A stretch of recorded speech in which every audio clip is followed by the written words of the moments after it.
Our series has dwelt upon the subject of I love to tell the story of God's grace. And this morning we're going to talk about, and we're going to present this as a way of a question, am I sharing God's grace? And you probably have an answer to that question as you're sitting in the pew. But what I hope to do at the end of our lesson is to ask you to raise your bar a little bit, to do a little bit more, to ask you to step out of your comfort zone and do something uncomfortable in sharing God's grace. Once you do that, and once you get a taste of that, you can't go back to not sharing God's grace. And we always want to be conscious and be growing in that area and connecting with people. Our lessons have been linked together by God's grace. We studied Friday night about Jesus is amazing grace, and we looked at Jesus forgiving that woman taking an adultery and saying, I don't condemn you. Go home and don't sin anymore. We looked at also last night how with grace there is our response to grace of obedience because of our love for God.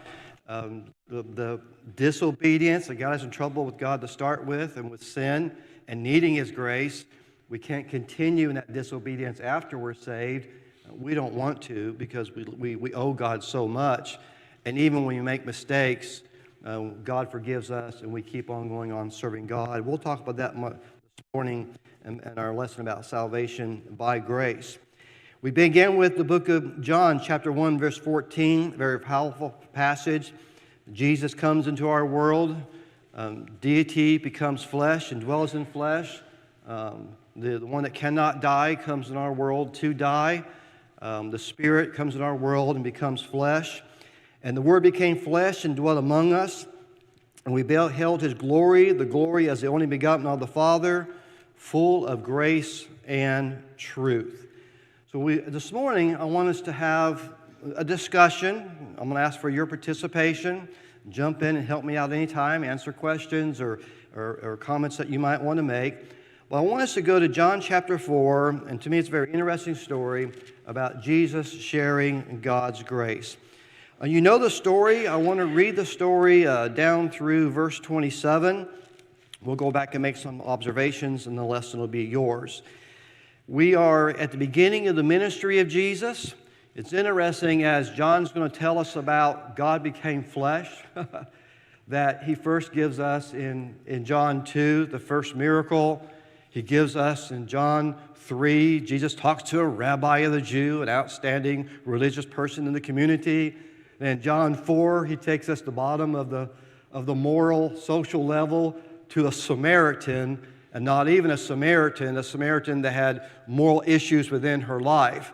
And John exposes us to Jesus, who's full of grace and truth, God in the flesh come down to earth, that he went to those in the high level of his community, and he went to those of the lowest level in his community. John gets that right out of the gate at the beginning of his gospel.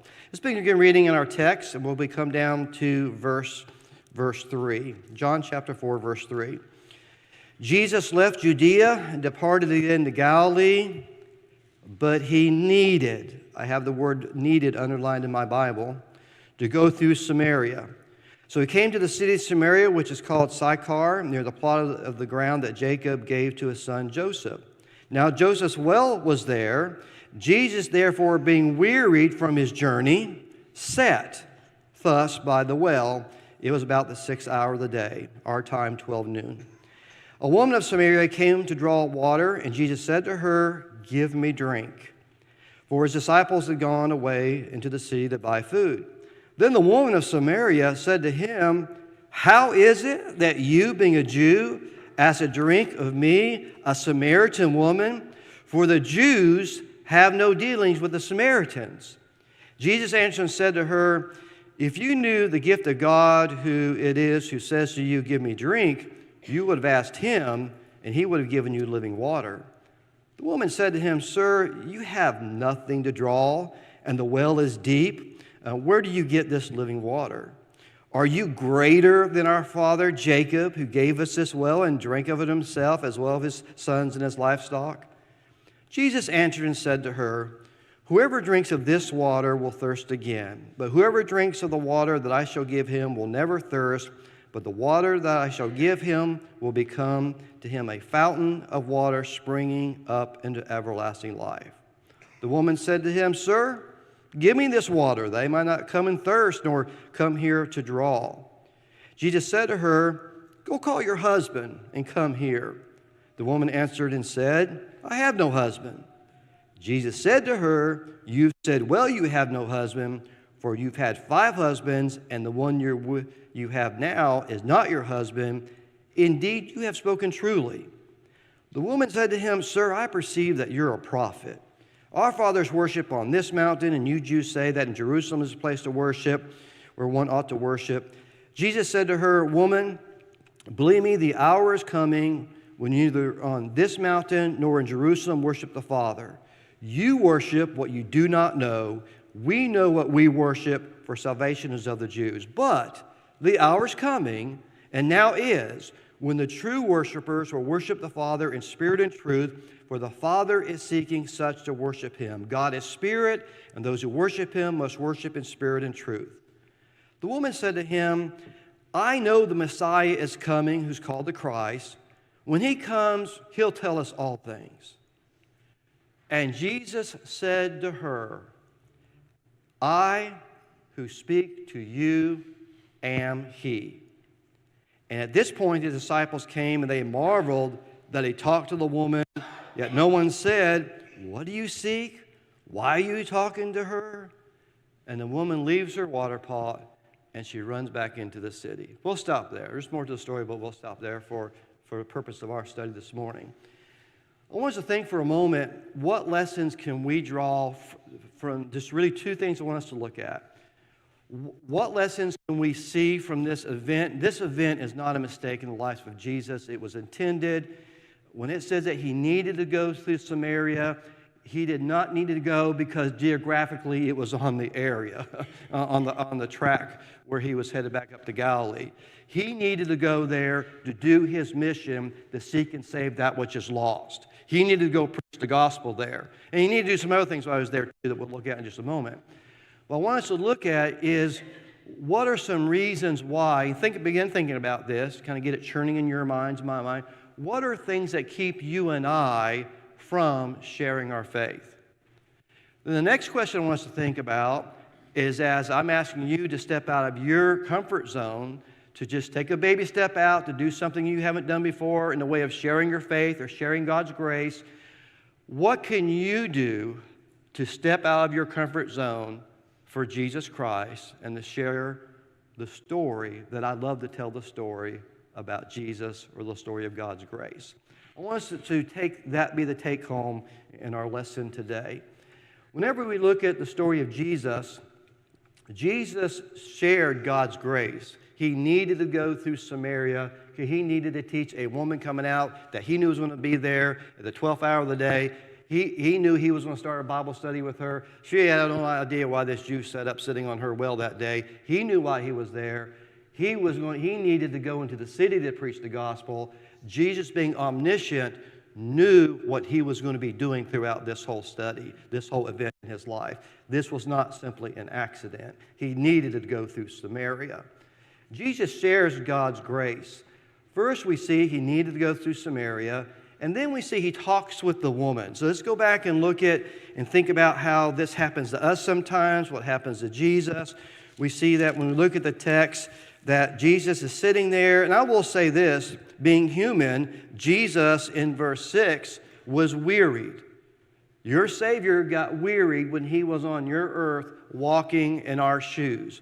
We get weary sometimes, and sometimes maybe we're weary and we really don't want to do anything in the moment. We're tired or whatever to invite somebody to church or to invite somebody to a Bible study or to somehow start a friendship bridge with somebody. But sometimes you need to push yourself when you're weary. Jesus, your Savior, pushed himself when he was weary and when he was thirsty. So Jesus uses that moment in the heat of the day at 12 noon, about lunchtime, when this woman is out there, and he starts the intentional conversation by saying, give me drink. Jesus had a plan to start a conversation with a woman of a different race. She was a mixed race of Jews and Gentiles that were hated and despised by the Jews. He knew that he was a Jew. He knew that she was a Samaritan. He knew she had moral issues within her life, but he needed to start the Bible study. So he starts the Bible discussion by saying, "Give me drink." And we see he talks with the woman, and at first it's very kind of adversary. It's been more of a conflict. And it says in verse 9 that the woman says, "How is it that you, being a Jew," I mean, she's kind of just slapping it back at him, "ask of me, a Samaritan woman, for the Jews have no dealings with the Samaritans." And Jesus did not let that stop him. She gave the big pushback. And he said, "Well, you know what? If you knew who was asking to give you to get a drink from you, you would ask me to give you a drink of the living water." You see how he's progressing the Bible study, and it's intentional. He talks to the woman instead of, what if you and I were sitting on the well that day? I'm thirsty, I'm tired, I want that drink, but you know what? Here comes a Samaritan woman. I don't have nothing to do with those Samaritans. My family back home has nothing to do with them Samaritans. I will go thirsty for her. I'll ask her for a drink. And we're not thinking a thing in the world about her eternal salvation.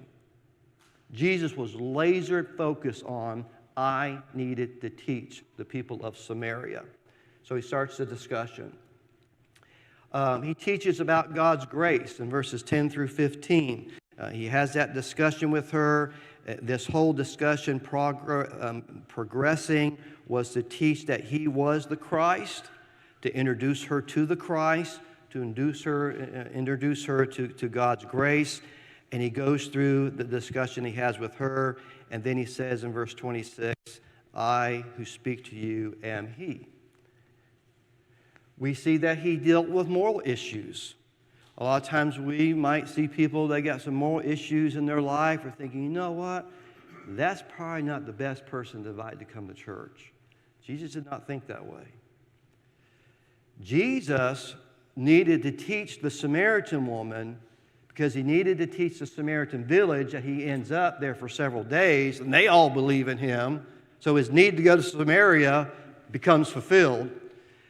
But he also needed to teach his disciples. I always wonder, did they take the woman takes the road out to the well, were the disciples walking the same road? And here the disciples are walking into, Sychar to get some food, get some lunch, and you see the Samaritan woman coming. So they get to their side of the road, and she gets to her side of the road, and they just don't want to even brush air together as they walk by because she's just a dirty Samaritan woman. They don't have anything to do with the Samaritans. And they come back out, they see Jesus talking to her, and they're like, why in the world is he talking to her? Has anybody given him something to eat? They are clueless. They're the ones with Jesus in apostle training camp, and he needed to teach them, because he needed to go through Samaria, to teach them that the gospel is going to be for all. They did not see that or realize that yet. So my question to you and my question to me is, how do you share your faith? Do you share your faith? Do you hide your faith? Are you afraid to share your faith?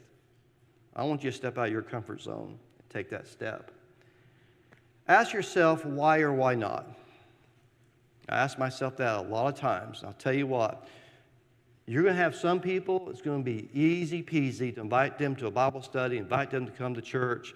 I'm in South Carolina, and in the South, you can ask somebody to come to church anytime, and you're not going to offend anybody because you're in the South, and you're in the Bible Belt. But sometimes you might see where I'm not sure if I want to invite that person because they're a little sketchy or they're not like me, and I'm feeling uncomfortable for the moment. I ask you the question, why or why not? Does that person also need to hear the gospel? Do we not sing the song, "The gospel is for all"? Everyone needs the gospel, and I want to share with you a quote from a friend of mine. He's a gospel preacher in Alabama. His name is Terry Benton. Terry Benton nailed it.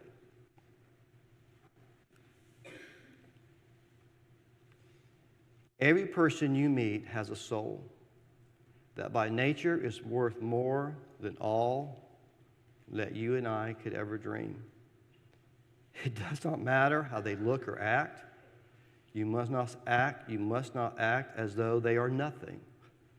Treat each soul as you might have an opportunity to save that soul if you simply and patiently open that door with simple respect. A friend of mine, Perry Hall, he's a gospel preacher. I love Perry. Perry's unique. Perry preached down in South Florida for a long time, Boca Raton, Florida. And Perry told me about a time that he wanted to invite somebody to a Bible study who was very outside his comfort zone and very outside your comfort zone. She worked a little food cart. This woman worked a food cart in downtown Boca Raton. And there you're in Florida and you got the beach and all this. And she wore not a swimsuit. She wore a bikini to work her food cart. And so Perry would see her. It'd be very embarrassing for a married man to walk up there and buy something from her food cart, or her standing there barely half even clothed. She's not even half clothed. I mean, she's more unclothed than clothed. And Perry realized how comfortable that made him. So what he did, he made himself next time have a track. He was going to walk up to that food cart. He was going to invite that woman to come to church, even though it made him feel uncomfortable. Every person you meet has a soul made in the image of God, and by nature is worth more than all you could ever dream, because that woman at that food cart at that day, Jesus died on the cross for her. And who are you and who am I to say no to share the gospel with her? I admire what my friend did. He taught me a lesson. I like Brother Benton's quote. So let's think about for a moment, and this is where I invite your discussion and your comments. How do we hide our faith? How do we hide our faith?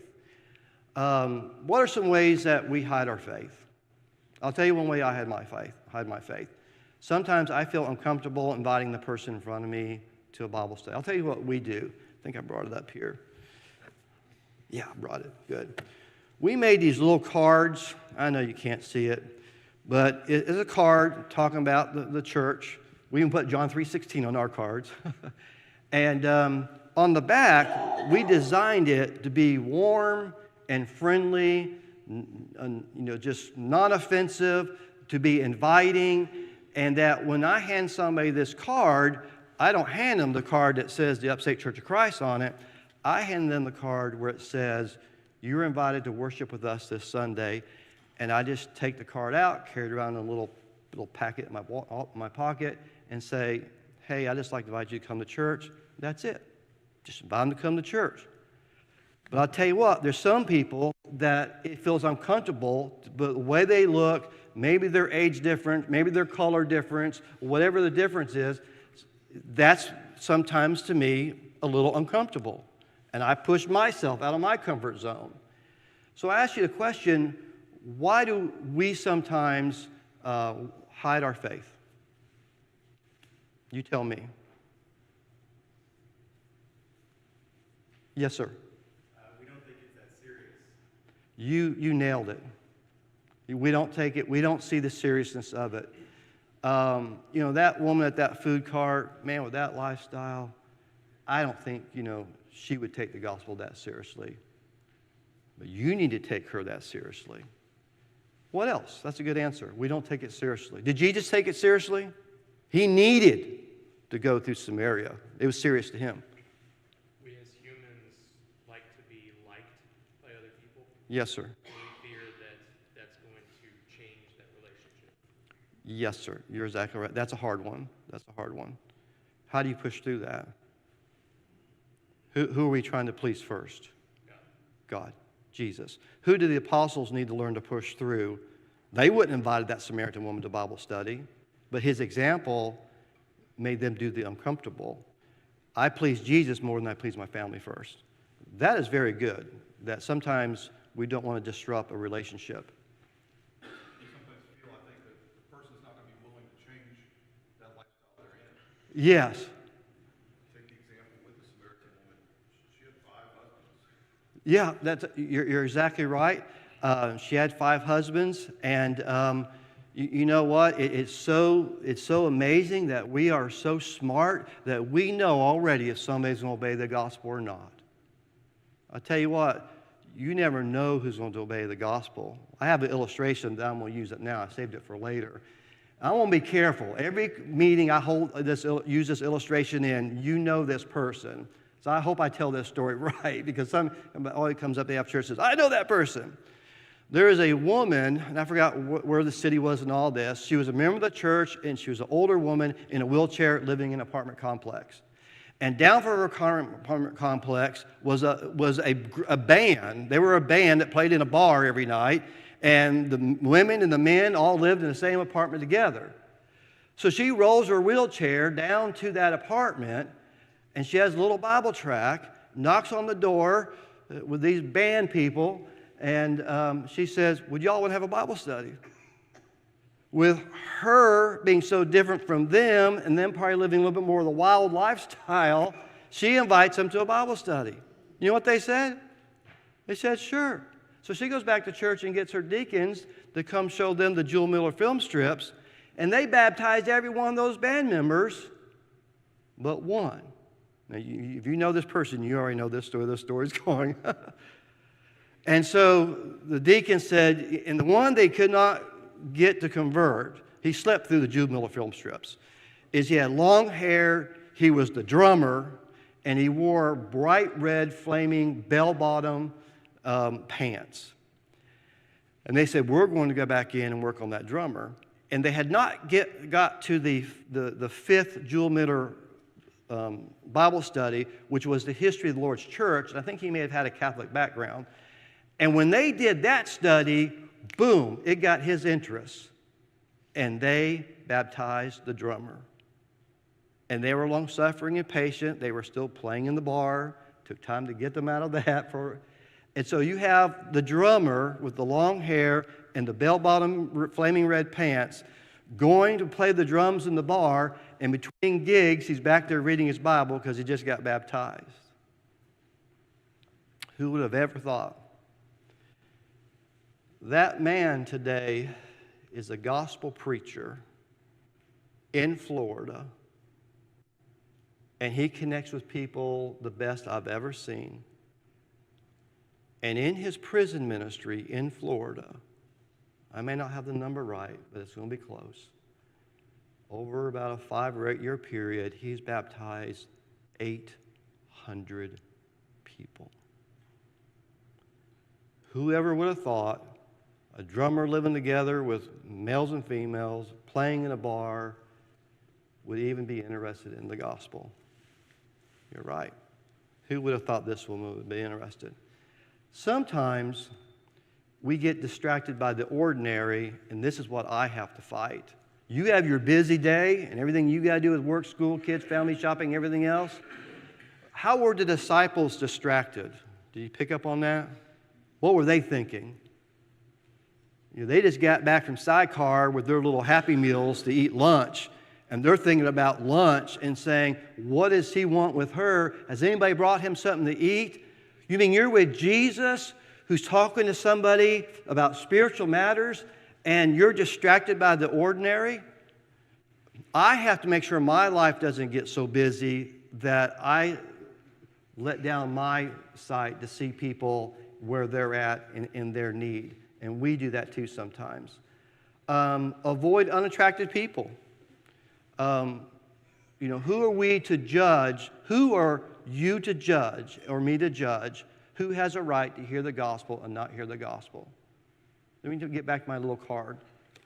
I love this little card. It's my challenge. I've handed this little card out dozens and dozens of times. But I want to tell you the type of people I've handed this little card out to.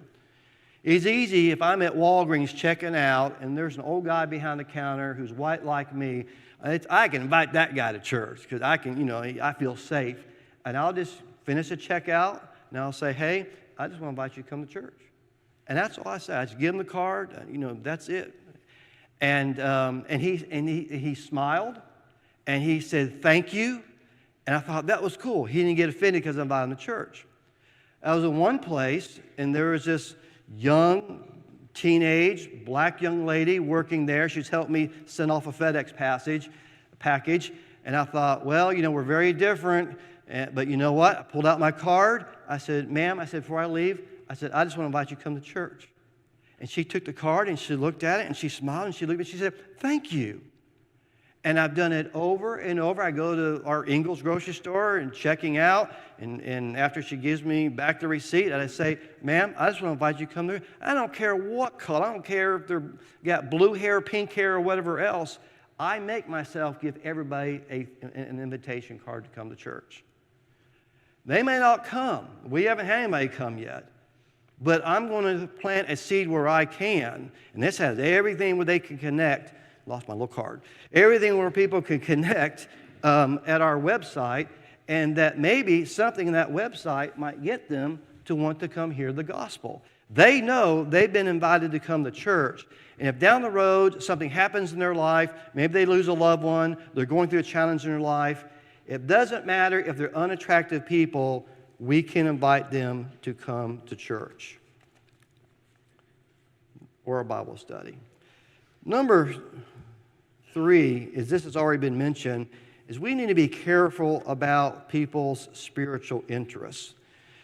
In Montgomery, Alabama, I had my church building at the office, and the guy who cut grass for us was a Christian, and by the time I got there, he was no longer going to church, but they kept him on cutting grass.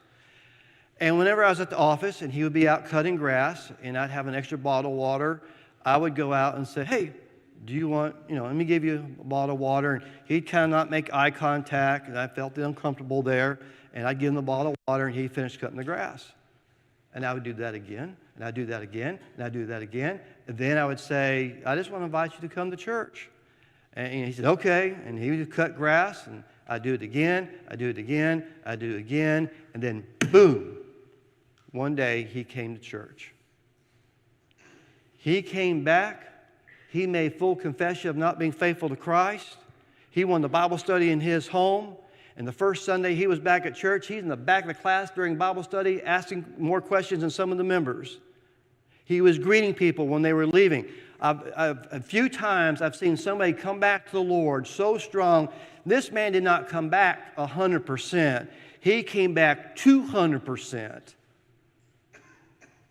He had some friends that were a little bit druggies. He got me some Bible studies with his druggy friends. This guy was unstoppable. I moved to South Carolina. He called me 2 weeks ago wanting to talk about the Bible, and he came back to the Lord 20 years ago. Never discount spiritual. Right now, yes, they may have zero spiritual interest. Life has events that just does not stop. The thing about life, you're guaranteed to have adverse and uncomfortable or sad events in your life, and you never know when that will turn somebody's heart that they want to come to you, because you're the one that invited them to the Bible study. You're the one that showed grace, and you're the one that showed love. Not believing people are lost. I don't think we have that so much this problem in the Lord's church. I asked every one of us this morning, raise your hand if you think, people who are not a Christian are lost. We'll all raise our hand. We'll all be in full agreement. But do we act that way? Do we realize that man or that woman, my wife has a hairdresser, does her hair. And she's really good. She does a really good job. And she was my wife was referred to her by a friend. My wife did not know what she looked like when she went there. And she has, and this is okay if you got blue or purple hair here this morning. I like your blue purple hair. That's cool. It's fine with me. And her hair is sometimes purple, sometimes orange. When my wife comes back getting her hair done, what color was her hair this week? Well, when you go to her Facebook page, she's tattooed up. Her husband's tattooed up. She recently got a tattoo on the side of her head. And but you talk to her, she's the sweetest little thing in the world. And you know what? She goes to church.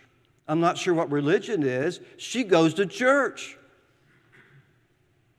And Tanya wants to get eventually to where she can invite her hairdresser to come hear the gospel and the truth. It doesn't matter what people look like.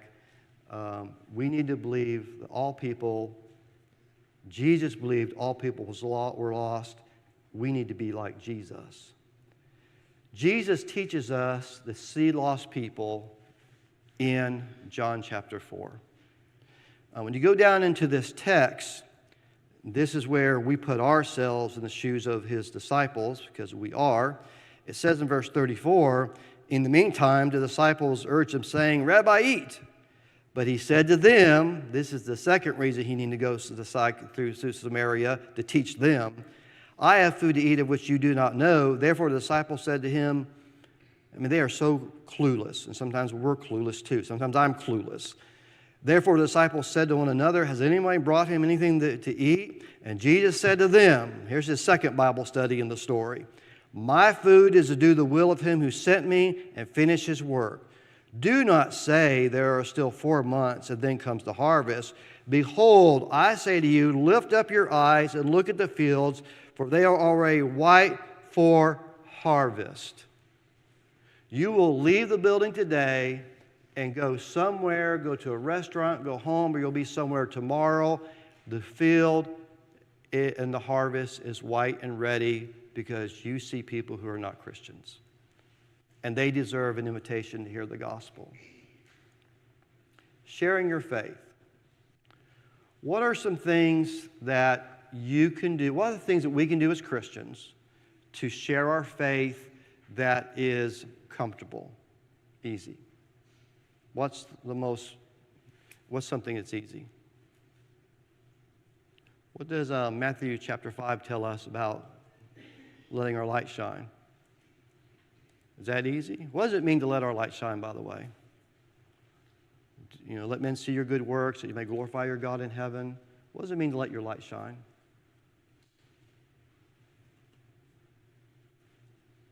It means to talk about our faith. Yes, sir. And to express that to others. Yes. I think we can learn a pretty valuable lesson back in John 4. I think sometimes we unintentionally hide our faith. It's not that we don't want to discuss Yes. with people, but most of us haven't purposed in our heart and prepared to be able to turn a water fountain conversation into Yes. a Bible moment. Exactly. So we need to learn to be able to come up with some intriguing questions. Jesus asked a question about a physical, tangible thing. Yes. And he then bridged into a spiritual application. So we need to learn to do that better. Yes. Yes. Let your light shine by being attentive on that little question you could ask. Give me drink. There was no connection between the Samaritan woman and Jesus, but he found a connection, and it was a cup of water.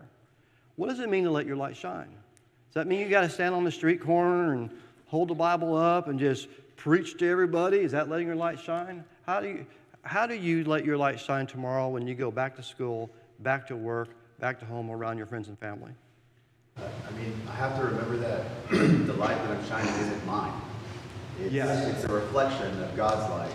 Yes. And so whenever somebody notices me in some way or acknowledges me about something, I can't take credit for that. I have to direct it to God.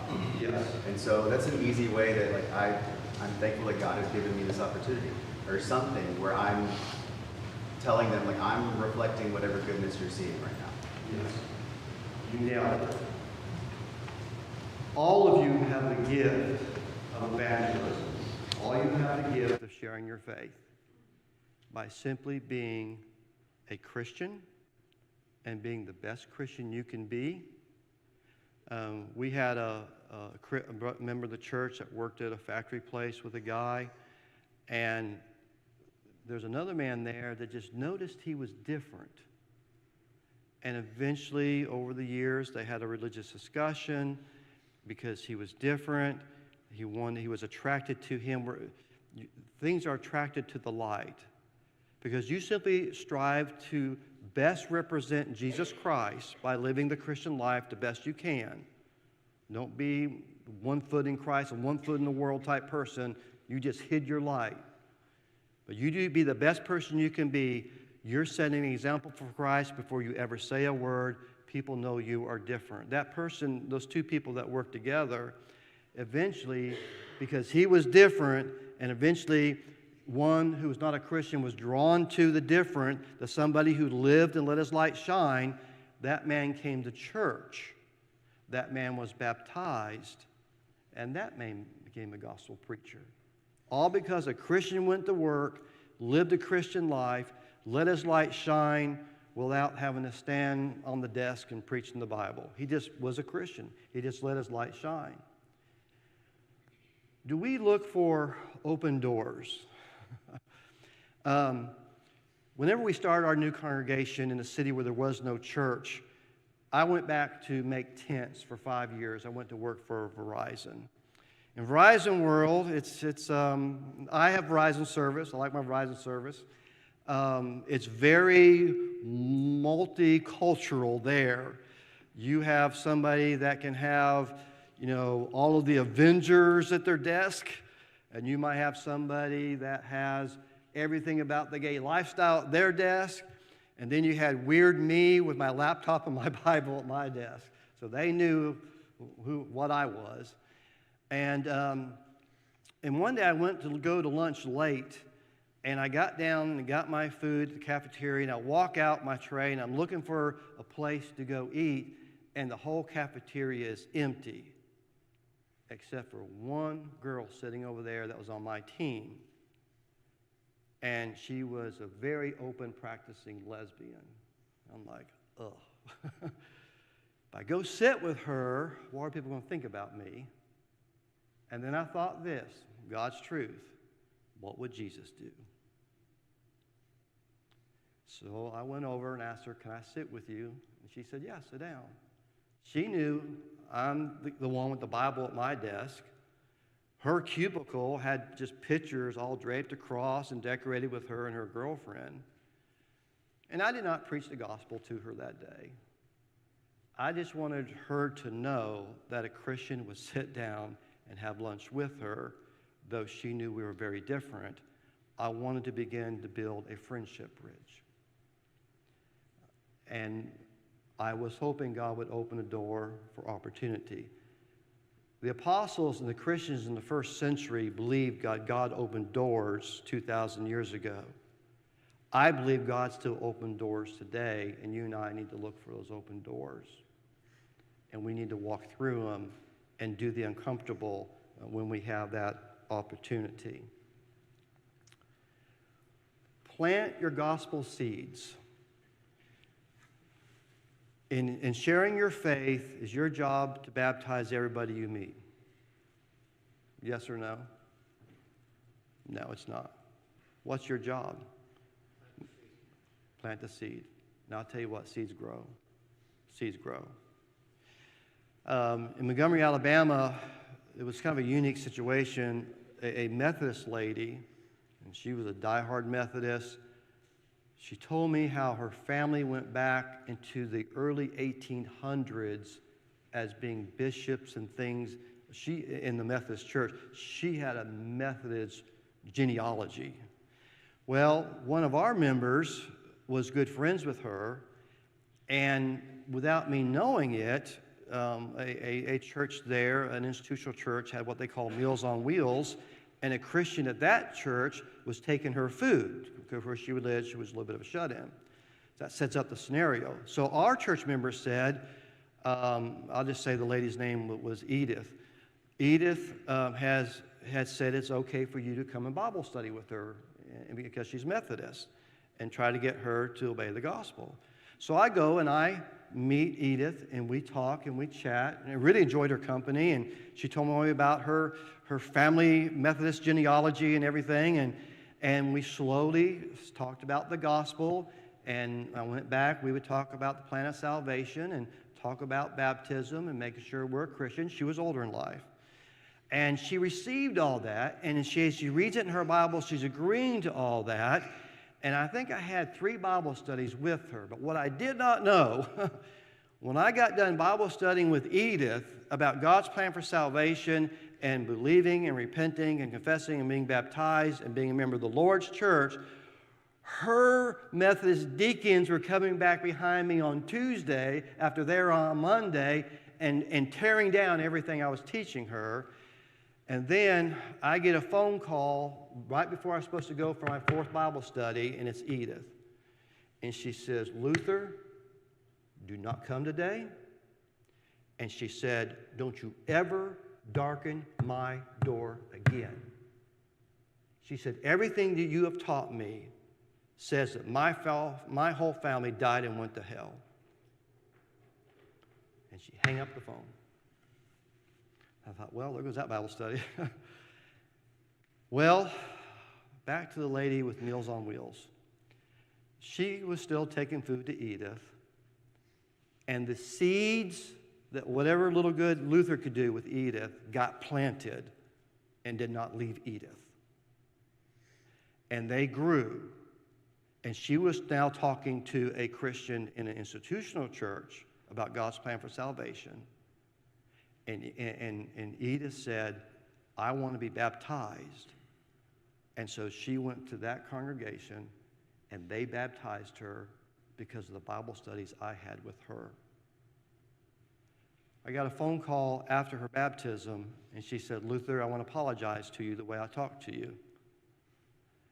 And she said, I want to be a member of your congregation. And I said, Edith, congratulations on your baptism, on becoming a Christian. You have pleased God. You've done the right thing. And yes, you can be a member of our congregation, and we love you. That sends chills on my spine that you never know when you can plant a seed and that seed's going to work.